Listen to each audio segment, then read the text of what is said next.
Hello and welcome to the V2 Football Podcast. I'm your host Shane Lees. Joining me this week I've got Chris Lappin. Evening. Nick Davey. Yeah. Good evening. And Richard Hero Hudson. Good evening. And we're going to talk about, it's a bit different to what we'd normally do in a Premier League preview show. We're going to talk about England caps. And more specifically, we're talking about players who have been capped for England, but we're talking about the players who are the most undeserving of the caps they've been given. So I want to make sure we're aware that we're talking about in hindsight. So don't say, oh yes, but we obviously thought they were good back then, because, well, yeah, that's a bit obvious. So we're talking about in hindsight. The first player I want to talk about is Emile Heskey. Got 62 England caps, and I think that's a travesty. I think that is an absolute joke. Does anyone agree or disagree? He was good.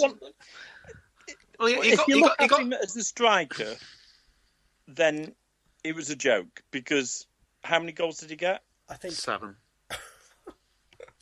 No, but his job wasn't to score goals. His job was to create space for Owen and Gerrard, and he's a big lad. And he had 40 starts, so he had a good role. He had a role. I'm a big lad. I'm not getting 62 caps for England.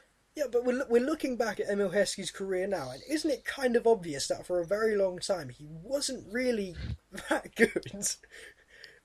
I mean, this isn't just a new revelation. He was kind of always a bit rubbish. He was a player that just was the right player at the right time. I think he was a brilliant target man. He wins every header. Yeah, but he's no idea where the ball's going to go afterwards. Yeah, but he came in from an era where we had Shearer and Sheringham up front, so we liked having the big man, small man partnership. And that was a terrible decision. We took Heskey to the 2010 World Cup. Yeah, the 2010 World Cup. I think he had a really good partnership with Owen for a season or two. I think international. 2020 World Cup, that might have been a mistake. So I'd say it was the other way around. I'd say it was Owen had a good partnership with Heskey. Heskey was the add-on to that.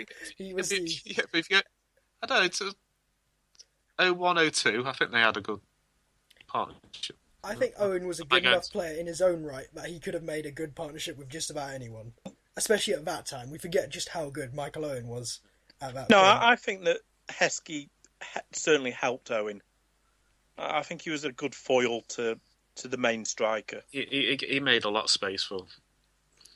Okay, so are we saying, yes, he was deserving of his 62 England caps? I don't think he deserves 62. I think it would be a mistake to bring him back in 2010. Okay. He was lauded as the next big thing in the late 90s, early 2000s. How wrong we were. I know he was. Yeah, but he wasn't brought in to score goals. He never scored that many club goals. That's never what you wanted. He had a role in the team, and he was good. I would use an example sort of to compare him against, and he wasn't a similar player to him, but back in the 80s, you had the partnership of Lineker and Beardsley, and Beardsley never really scored that many goals. But you kept him in there because he created the space for Lineker, and I think that's the same sort of thing that the Heskey-Owen partnership had. He didn't score the goals, but he made Owen get the space.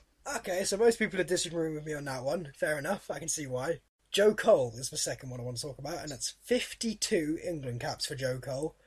Now, for a player who was perpetually injured and basically never really did anything, never really scored or assisted, he had the odd great run and good moment, but that was very rare and far apart.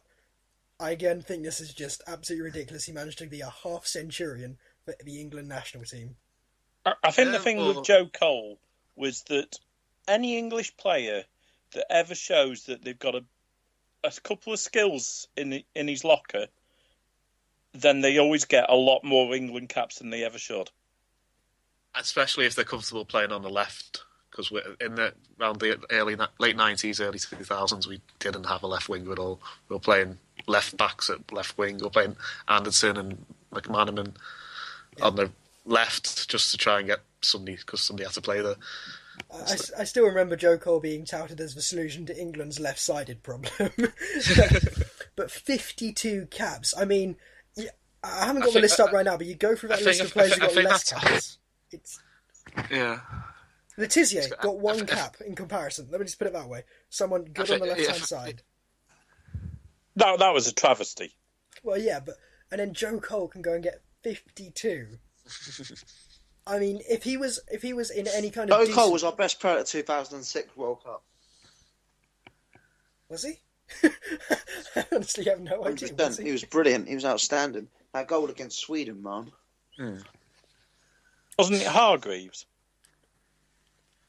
He was good, but he wasn't as good. Wasn't Hargreaves by far and away the best at that tournament? He was good, yeah. Well, we're not talking about Hargreaves. We're talking about Joe Cole. Yeah, but he just said that Joe Cole was the best player at the tournament. He wasn't. It was Hargreaves. But do we agree or disagree that Joe Cole should never have gotten 52 England caps? Or again, was it just a case of a player at the right time? I think his career kind of fell apart after he left Chelsea. He probably shouldn't have won as many post-Chelsea. Maybe. Did he get that many afterwards? I'm trying to think now. I'm fairly certain he was at 2010. It's at 2010. Yeah. That's when he left Chelsea, though, wasn't it? So, yeah. I mean, okay, right. Well, we'll move on from that one. I don't think we're coming to any answer with that one. Peter Crouch is one I've put in. I've got to say this is one I completely disagree with for having put it in. But Peter Crouch got 42 England caps. And when you consider that there have been a lot of very good England strikers over the years who haven't got anywhere near to 42 England caps, did he maybe get picked a bit too much? Or, did he earn No, not caps? at all. He should have been picked more. 23 of them were substitute appearances, though. Well, it's 42 caps. Who's that? Peter Crouch. Well, he had a very good goal scoring record for England. Yep, 22 goals and 42 appearances. So yeah, he scored a lot of goals. That's why he should be picked. That's why he came off the bench so often. International sides just did not know what to do with Peter Crouch.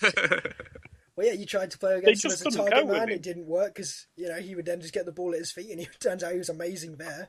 You try and play him at his feet, and it turns out he's the best person in the air as well. No, it's one I disagree with. I think I have seen quite a lot of people say Peter Crouch was never that good, but he always performed for an England shirt. He always performed at club level as well. I think he was maybe not always the standout player in the club teams, but he always performed. He got goals, and he was actually always, I think, a more technical player than people ever gave him credit for. It's just because he's like 6'7" or something. But you look at Peter Crouch and you think, this is what Andy Carroll could have been.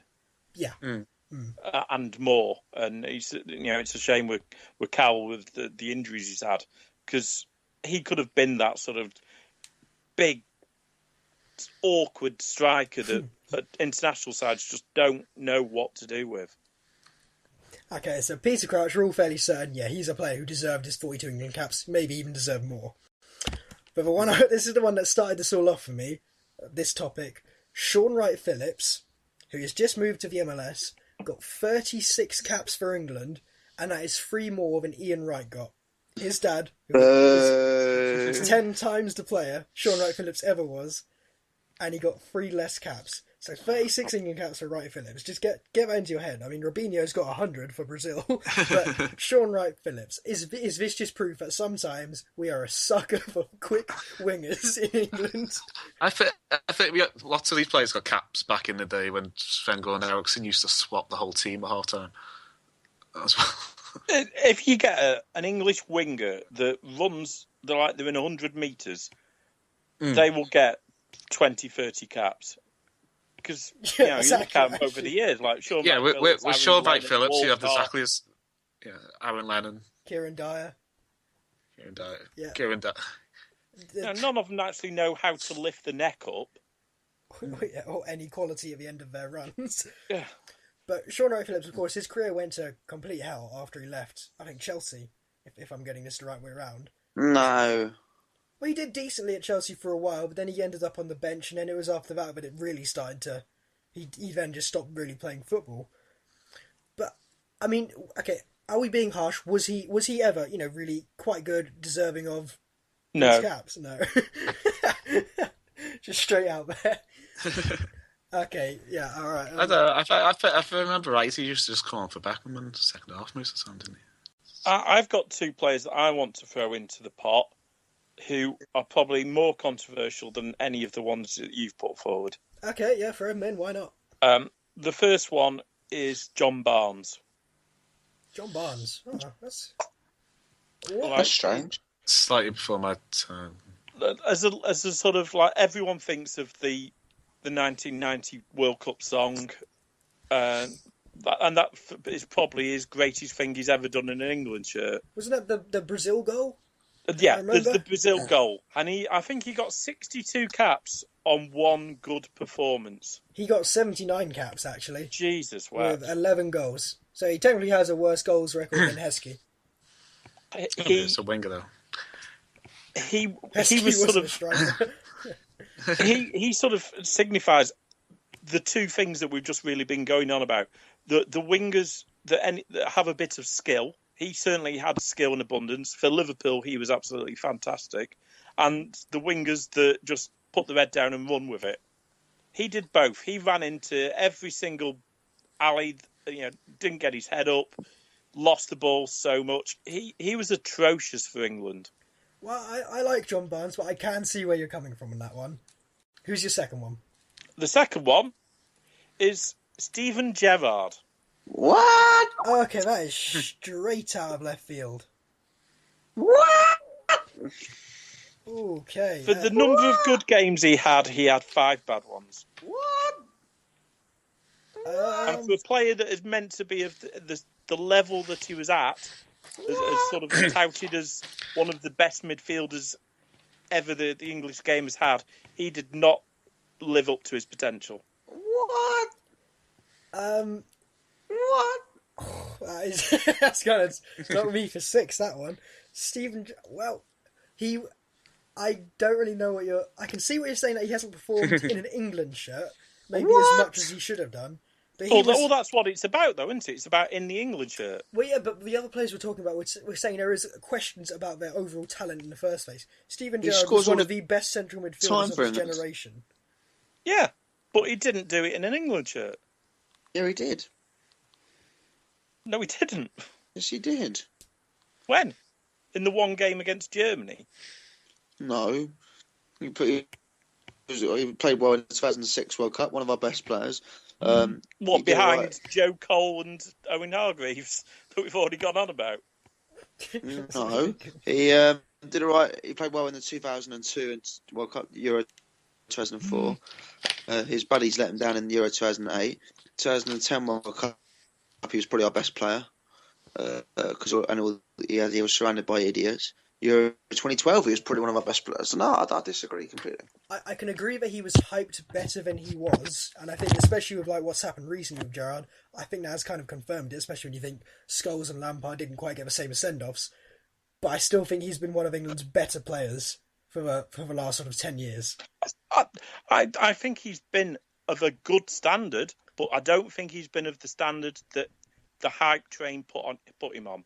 Yeah, I can agree with that, but I still think he was deserving of the vast majority of his England caps. If you go back over the England central midfielders that there's been, and the number of caps that those English midfielders have had, is he of the level of caps that he's got better than his peers? No. But he was better than the players who were playing with him at that same time, a lot of them. Was he better than Lampard as an England midfielder? Well, personally, I don't think. Yeah, I 100%. I think Lampard was far better in an England shirt. I am inclined to agree with you there.